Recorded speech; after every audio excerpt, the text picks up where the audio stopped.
अब इसे दुर्भाग्य कहो या प्रारब्ध, ब्रह्मा के मानस पुत्र सनत कुमार वहां नारायण के दर्शन हेतु पहुंचे। वहीं रुक जाइए। जय विजय नहीं जानते थे कि जिन्हें उन्होंने रोका वो कोई साधारण बालक नहीं थे, अपितु सनत कुमार थे, जिन्हें सृष्टि में कहीं भी बिना रोक टोक विचरण करने का वरदान प्राप्त था। सनत कुमारों का प्रणाम स्वीकार कीजिए। आप भी वैकुंठ के द्वारपाल जय और विजय का प्रणाम स्वीकार करें। हमें दर्शन करने हैं नारायण के। संभव नहीं। प्रभु के आदेश से अभी वैकुंठ में प्रवेश वर्जित है। आज तक तो वैकुंठ के द्वार कभी किसी विष्णु भक्त के लिए बंद नहीं हुए, तो आज ये परिवर्तन कैसे? प्रभु का आदेश है कि वे और माता एकांत में, वो किसी प्रकार का विघ्न नहीं चाहते। विघ्न नहीं होगा। हमारी अभिलाषा केवल उनके दर्शन की है। हम बिना उनका एकांत भंग किए चुपचाप दर्शन करके यूं लौट आएंगे। प्रतीत होता है ऊंचा सुनते हो बालक, कहा ना प्रभु विश्राम में है।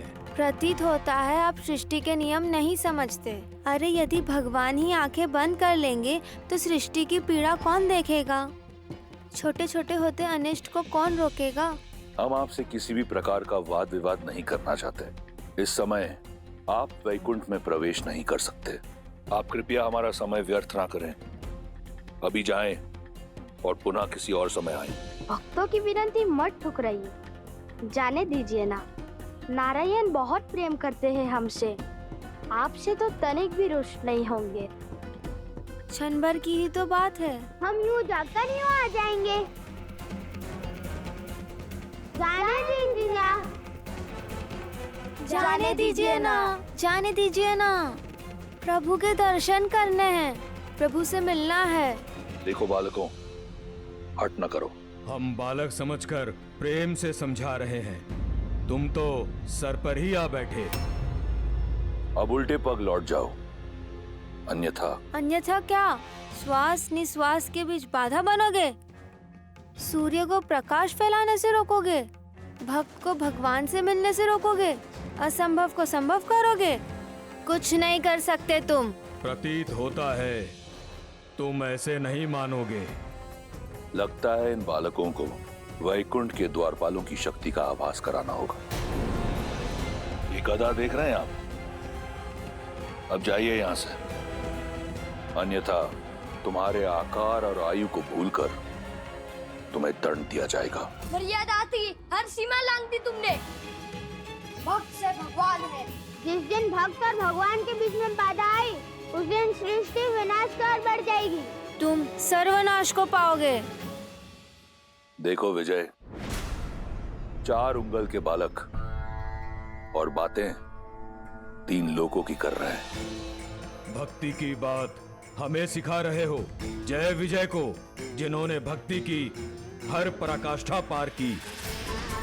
लगता है इन्हें शिष्टाचार सिखाने की आवश्यकता है। इससे पहले कि मेरे शस्त्र प्रहार के लिए बाध्य हों, चले जाओ यहाँ से बालकों। मौन, मर्यादा को तार तार किया है तुमने। दंड के भागी हो तुम दोनों।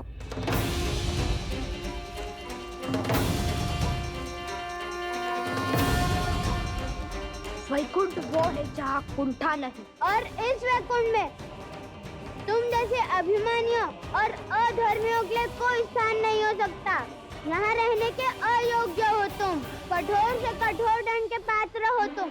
हम ब्रह्मपुत्र सनत कुमार तुम्हें श्राप देते हैं कि तुम अब से मृत्यु लोक में रहोगे। जिन भक्तों को तुमने भगवान से दूर रखा, अब वही तुम्हें सदा सदा के लिए भगवान से दूर करते हैं। अपने प्रभु के दर्शन को तरसोगे तुम।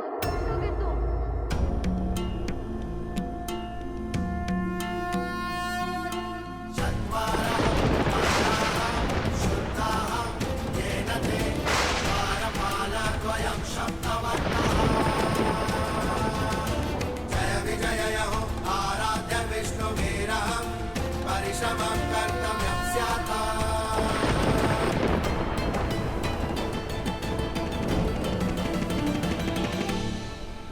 क्षमा कर दीजिए हमें, बड़ी भूल हो गई हमसे। हम नहीं जानते थे कि आप ब्रह्मा पुत्र हैं। बालक समझकर आपसे उपहास कर रहे थे। यदि आप चाहें तो हमारे प्राण हर लीजिए, परंतु अपने प्रभु से वियोग का श्राप मत दीजिए।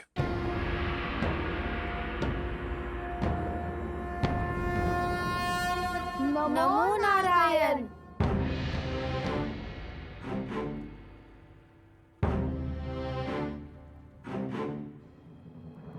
सनत कुमारों, वैकुंठ में आपका स्वागत है। हमारी सहायता कीजिए प्रभु। हमें श्राप के दंड से, आपके वियोग के दंड से उबारिए प्रभु। भूल हुई है हमसे प्रभु, पर यह दंड बहुत बड़ा है। हम तो केवल अपना धर्म निभा रहे थे, आपकी आज्ञा का पालन कर रहे थे प्रभु। हमसे भूल अवश्य हुई है, परंतु हम अपराधी बनकर इतने बड़े दंड के पात्र कैसे बने? जब उत्तरदायित्व बड़ा हो तो छोटी से छोटी भूल भी बड़ा अपराध बन जाती है, क्योंकि उच्च उत्तरदायित्व वाला व्यक्ति संसार के लिए प्रेरणा बन जाता है। ये पहली भूल केवल एक ही भूल नहीं थी, तुमने बालक समझकर सनत कुमारों का अपमान किया। और बालक साधारण हो या असाधारण, सदैव प्रेम का पात्र होता है। दूसरी भूल अभिमान। ये वैकुंठ है और अभिमान सदा कुंठा का उद्गम होता है। और तीसरी भूल, तुम दोनों ने मेरे आदेश का पालन केवल सुनकर किया, समझकर नहीं किया। विघ्न डालने में और सूचना देने में अंतर होता है जय विजय। तुम आदर और सम्मान सहित इन्हें रोककर मुझे सूचना दे सकते थे। और चौथी और सबसे बड़ी भूल, तुम दोनों स्वयं मेरे भक्त हो। तुम दोनों ये कैसे भूल गए कि भक्त और भगवान के बीच का संबंध संसार का सबसे सरल नाता है। जब जब भक्त पुकारेंगे तब तब भगवान आएंगे। जब जब भक्त दर्शन की आशा करेंगे तब तब भगवान पधारेंगे। और जब जब कोई इस संबंध के बीच आएगा तब तब वो इस दंड का भागी बनेगा। जय और विजय मेरे द्वारपाल हैं। इनके अपमान के लिए मैं आपसे क्षमा प्रार्थी। नहीं नहीं प्रभु, आप क्यों क्षमा मांग रहे हैं? आपका तो कोई दोष भी नहीं है। दोष है कुमारगण। सेवक का कर्म स्वामी के यश और अपयश का कारण होता है, उसके पाप और पुण्य की सिद्धि होता है। तो सेवक के दोष और दंड का भागी मैं भी हूं। यदि इन्होंने मेरे आदेश की आधी पालना की है तो इसका दोषी मैं भी हूं, क्योंकि मैं इन्हें आदेश ठीक से समझा ना सका।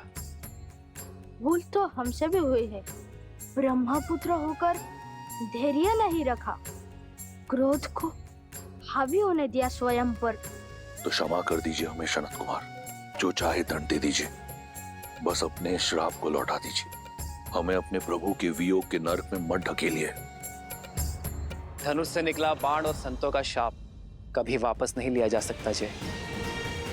हमें स्वयं से दूर मत कीजिए प्रभु। बहुत कठोर तप करके यहाँ तक पहुंचे हैं प्रभु। आप तो संसार के पालन करता है, कोई तो उपाय निकालिए, उभारिए हमें।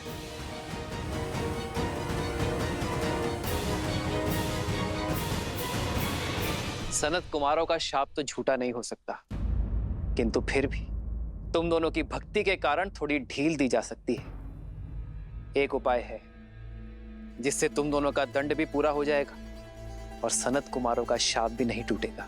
तो बताइए प्रभु, शीघ्र अति शीघ्र बताइए। 2 विकल्प है तुम्हारे पास।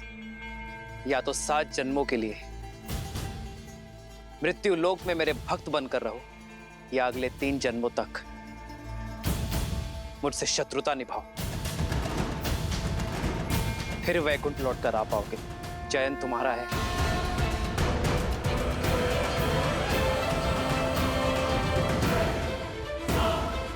3 जन्मों तक मुझसे शत्रुता निभाओ, फिर वैकुंठ लौट कर आ पाओगे।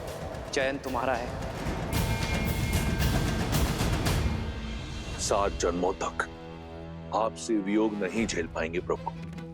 आपका शत्रु बनकर 3 जन्मों में पुनः यहाँ लौटेंगे। मेरी भक्ति छोड़कर शत्रुता निभाना स्वीकार कर लिया जाए? इसके दो कारण हैं।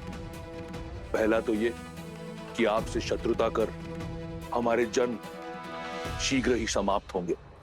दूसरा ये कि भक्त भले ही अपने भगवान को क्षण भर के लिए भूल जाए, परंतु एक शत्रु अपने शत्रु को कभी नहीं भूलता।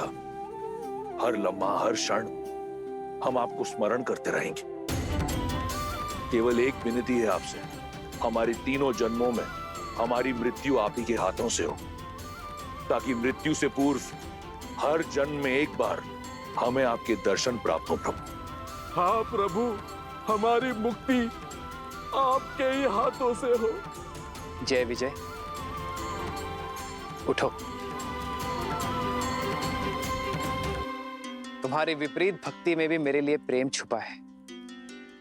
मैं केवल अपने दो भक्तों से नहीं, अपने प्राणों से भिन्न होने जा रहा हूं। मैं तुम दोनों को वचन देता हूं, मृत्यु लोक में उन सभी 3 जन्मों में मैं ही तुम्हारा उद्धार करूंगा। और केवल यही नहीं, लक्ष्मी नारायण के वियोग का कारण भी तुम ही होगे, और उनके मिलन का मार्ग तुम्हारी मृत्यु। यही जय विजय पिछले जन्म में हिरण्याक्ष और हिरण्यकश्यप के रूप में जन्मे थे और नारायण के हाथों मुक्त हुए थे। रुकिए, पर यह कथा आप मुझे अब क्यों सुना रहे हैं? स्मरण कीजिए देवी, आपने ही तो मुझसे प्रश्न पूछा था कि हनुमान कुंभकर्ण का वध करते करते रुक क्यों गए थे।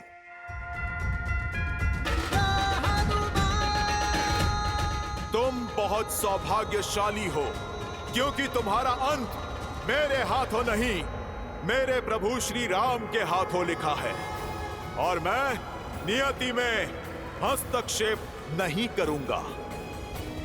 इस जन्म में विजय ने कुंभकर्ण के रूप में जन्म लिया और वचनानुसार उसका उद्धार किया नर रूपी नारायण अर्थात प्रभु श्री राम ने, और श्री राम का परम शत्रु मेरा परम भक्त लंकापति रावण जय का पुनर्जन्म है।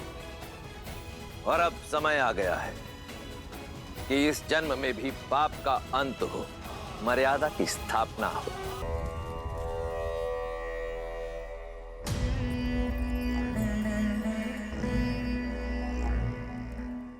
आश्चर्य हुआ, तुम्हारे कारण मेरा विजय का नाद मुझसे छूट गया। तुम्हारे विश्वासघात के कारण मेरा विजय श्री का यज्ञ अधूरा रह गया। रावण की विजय तुमने शत्रु को भेंट दे दी, और अब मेरे समक्ष ये विजय तिलक लाने का ढोंग रच रही हो। मैंने सर्वदा आपको समझाने का प्रयास किया है लंकेश, आपको रोकने का भी प्रयास किया। कभी स्वप्न में भी आपके आयत नहीं चाहा मैंने, और यदि आज भी आशा की तनिक किरण दिखाई दे मुझे, तो आपको आज भी रोकूंगी मैं। और मेरा धर्म भी यही कहता है। तुम्हारे धर्म की परिभाषा अधूरी है मंदोदरी। धर्म तो मैं निभाऊंगा, एक राजा होने का, एक भाई होने का, एक पति होने का, एक योद्धा होने का। लंका का वो हर वीर जिसे इस युद्ध में वीरगति प्राप्त हुई, उसकी मृत्यु निरर्थक नहीं होगी। उसकी मृत्यु को कीर्ति मैं दिलवाऊंगा। इसलिए ये ढोंग की आवश्यकता नहीं। ढोंग नहीं है, ये मर्यादा है आपकी और मेरी। तुम्हारे नेत्रों में स्पष्ट दिख रहा है कि विजय की कामना तुम्हें रावण के लिए नहीं, किसी और के लिए है। मैं कामना करूंगी कि आपको शांति मिले। यही तो दुर्भाग्य रहा है मेरा। मुझे सदैव अपनों ने धोखा दिया। अंदरूनी चोट दिखती नहीं, परंतु बहुत दुखदाई होती है। एक ओर वो राम है जिस पर उसके भाई और उसकी पत्नी को अडिग विश्वास है, और एक और रावण जिसके भाई विभीषण ने भेदी बनकर लंका का नाश कर दिया। और एक और तुम, जिसे अपने पति पर कोई विश्वास नहीं, खड़ी है अपने पति के समक्ष, परंतु उसके नेत्रों में उस कथित नारायण की भक्ति दिख रही है। परंतु तिलक रावण के लिए।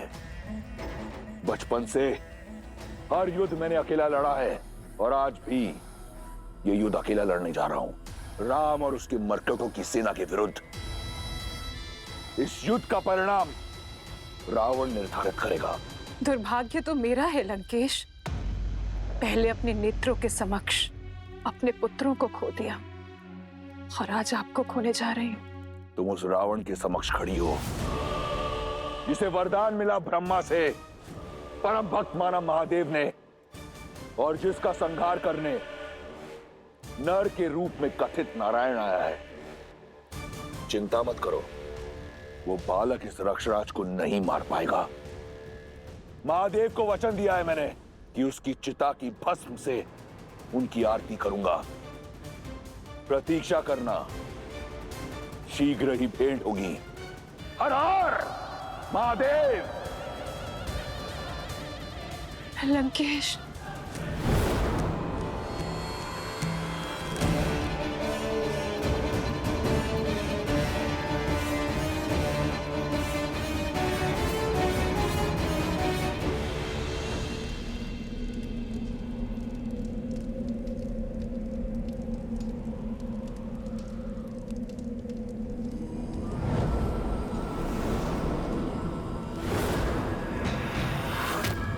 दशों लोकों के स्वामी लंका नरेश दशानन रावण पधार रहे हैं।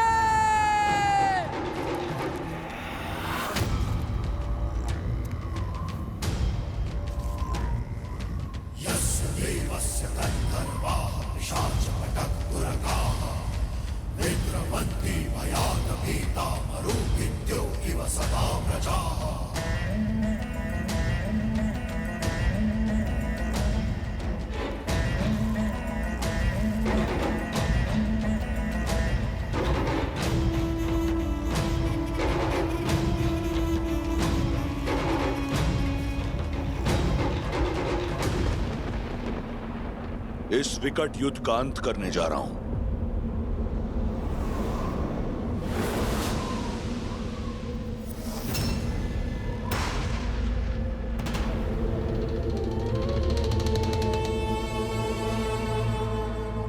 परंतु जानती हो इसका आरंभ कितना विचित्र है।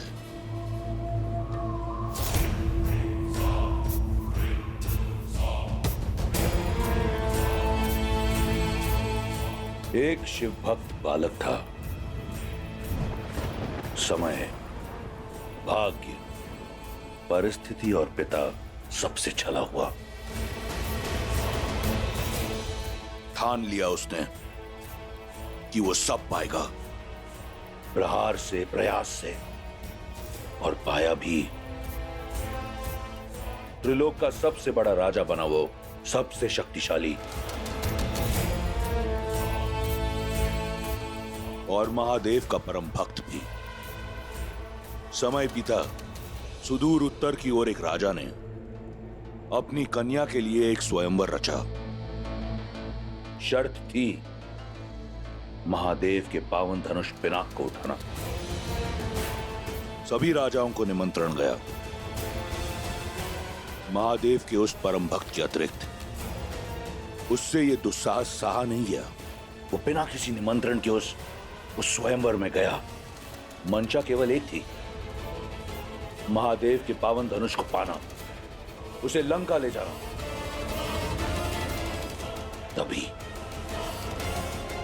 तभी उसकी दृष्टि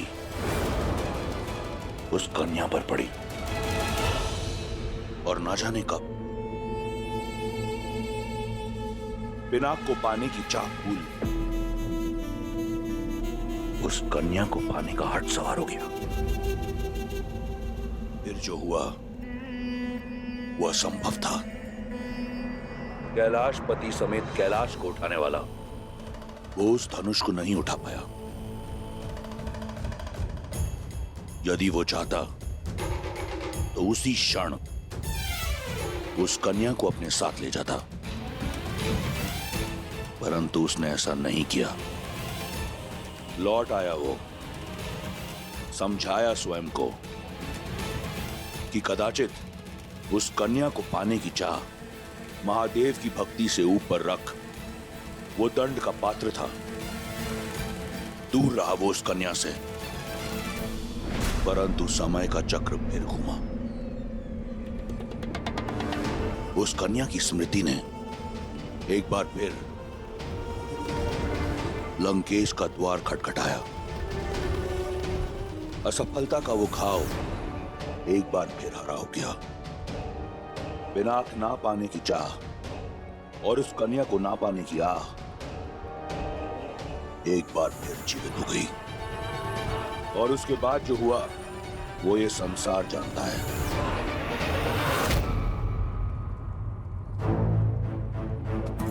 परंतु आज मुझे इस बात का ज्ञान हुआ कि जो भी हुआ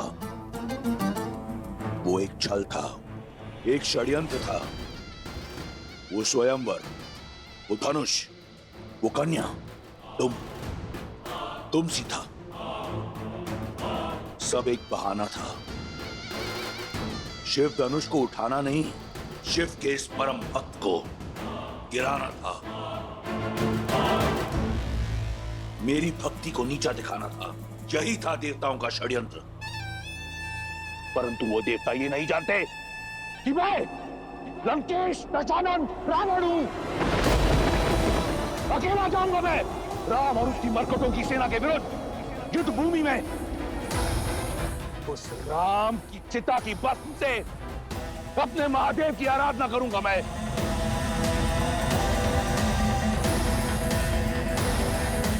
अंत समय में सारा जीवन आंखों के सामने घूमी जाता है दशानन। अंत समय में व्यक्ति को अपने भूलों और अपराधों का भी स्मरण हो जाता है। परंतु खेद है, तुम्हें अब तक नहीं हुआ। पर देख लेना, मेरे श्री राम तुम्हारे अंत से पहले तुम्हें भूल अवश्य स्मरण कर पाएंगे। भलाई, बुराई, धर्म और अधर्म के इस अंतिम युद्ध में